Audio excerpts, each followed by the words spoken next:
Il-Partit Nazzjonalista ta' Bernard Grech irid jieħu lil pajjiżna lura flok il-qudiem.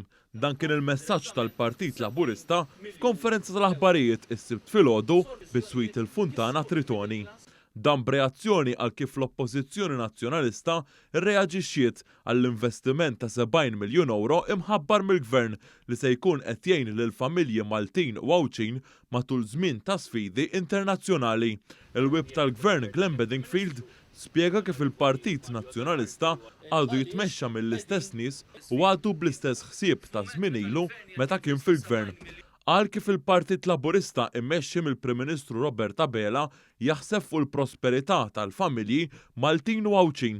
Hawnhekk semma kif il-kellim tal-Oppożizzjoni għall-Finanzi Mario De Marco u l-eks Ministru tal-Finanzi ta' żmien Gonzi Pien Tonio Fenek ma qablux dwar dan l-investiment fin-nies.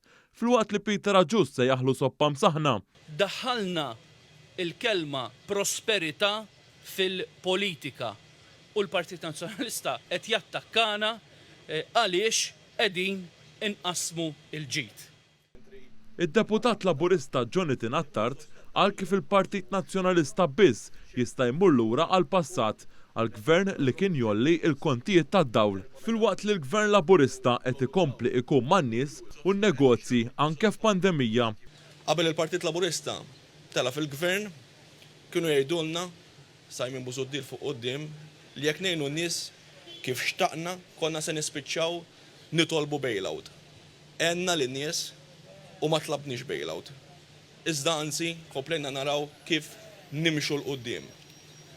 Illum għandna saħansitra kandidati tal-Partit Nazzjonalista illi ibeżżaw bil-Greċja. U aħna ċertament meta nisimgħu bil-Greċja jiġina f'moħħna l-kap tal-Oppożizzjoni Bernard Grech illi ma staħa xejn jgħid li jiftaħar li huwa Grieg minn flok Malti. Il-kandidata Laburista Naomi Kakija semmit ir-rapport tal-Kummissjoni Ewropea ippubblikat din il-ġimgħa li tibassar li Malta ikollha l-akbar tkabbir ekonomiku mill-pajjiżi kollha tal-Unjoni Ewropea.